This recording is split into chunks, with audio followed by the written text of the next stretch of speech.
Love Ed with Julie and Jay. Ever heard someone say, I know that I have only just met her, and yet I feel as if I have known her my entire life. we're talking about romance this week on Love Ed with Julie and MJ. Romance is actually the second to last intimacy imposter that we will identify in our Relationology series. A series where we've been sharing truth for thriving in relationships.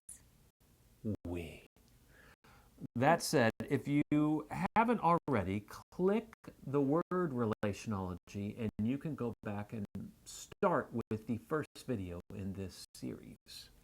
So we talk about romance a lot on Love Ed. What is it that makes this an intimacy imposter? Well, actually, it's really more than that. Romance was actually the first thing I ever called an intimacy imposter. And when I came across that little idea, I didn't know there was going to be a bunch of them. I just thought that, well, I've come up with a cute little way of describing how romance works.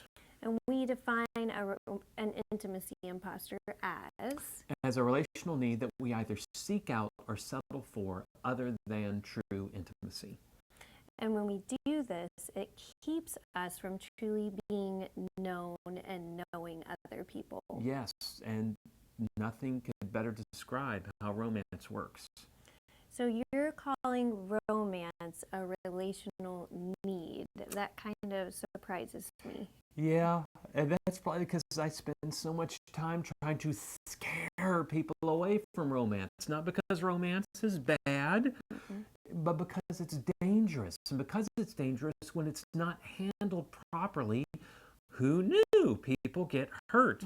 And they get hurt in ways that last their whole lives, and they wind up laying on sofas in counselors' offices. But that said, I cannot deny the fact that there is only one book of the Bible dedicated to one topic. And that one book of the Bible dedicated to that one topic is not the topic of finances or tithing or forgiving. It's dedicated to all things romantic love. And I'm referring to the Song of Solomon. So obviously, God created romantic love to be enjoyed and celebrated. So how could it be dangerous? Well, the same way any of the intimacy imposters are dangerous. There's nothing wrong with wanting attention. We all need some bit of attention. But when I pursue attention at the expense of intimacy, I become a narcissistic attention hog. That no one wants to be around? I know this from experience. There's nothing wrong with acceptance. We all need to be accepted. But when I pursue acceptance at the expense of intimacy, I become this needy pleaser. And if you're always performing, then no one gets to know the real you. Right. And when it comes to dating, when I set my sights on romance, it becomes all about, well, how do I feel about this person instead of what do I know about this person?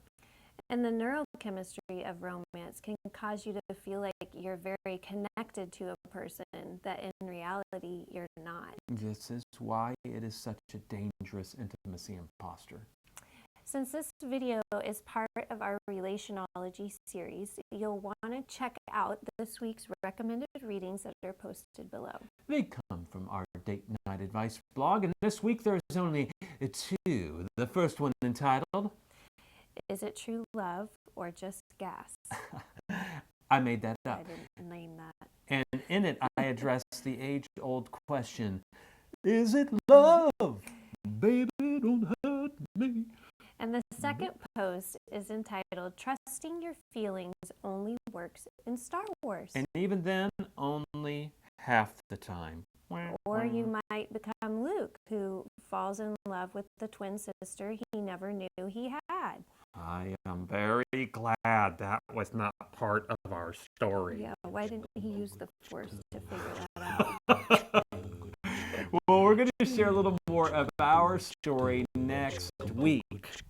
So join us then on Love Edge with Julie and MJ. Love Edge with Julie and MJ.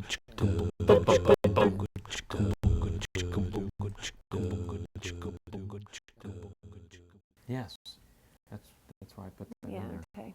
Isn't it amazing? You are amazing.